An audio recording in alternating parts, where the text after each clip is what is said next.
Skill worker ভিসায় 26,000 দিয়ে যারা এসেছে, কিন্তু এখন মিনিমাম স্যালারি বৃদ্ধি পেয়েছে। আমার প্রশ্ন হলো, এখন কি তাদের স্যালারি 26,200 থাকবে নাকি স্যালারি বৃদ্ধি পাবে?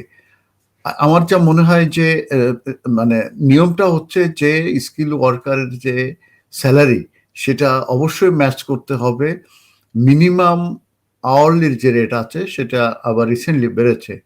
তো সেই আওয়ারলি রেট এখন আপনি দেখবেন যে ওই যে আওয়ারলি রেট, ওই আওয়ারলি রেটের সঙ্গে যেন আপনার স্যালারিটা ম্যাচ করে। তার মানে আপনার কসে যে কয় ঘন্টা লেখা আছে 37.5, সেটি দিয়ে যদি আপনার আওয়ারলি যে রেট সেটা যদি আপনি গুণ দিয়ে দেখেন যে 26,200 নিচে আছে, তাহলে আপনি ফাইন। এবং আমার যতদূর জানা মতে এই মুহূর্তে যে মিনিমাম ওয়েজেস যে আছে, ন্যাশনাল মিনিমাম ওয়েজেস যেটা আছে, সেটা মূলত এই 26,200 ম্যাচ করবে। এটা আমি জাস্ট আমার মেমোরি থেকে বলছি। তারপরে 1 to 1 যেকোনো লয়ারের কাছে যেয়ে আপনি এটা বুঝে নিতে পারেন। আশা করি আমার প্রশ্নের উত্তর পেয়েছেন। অনেক ধন্যবাদ।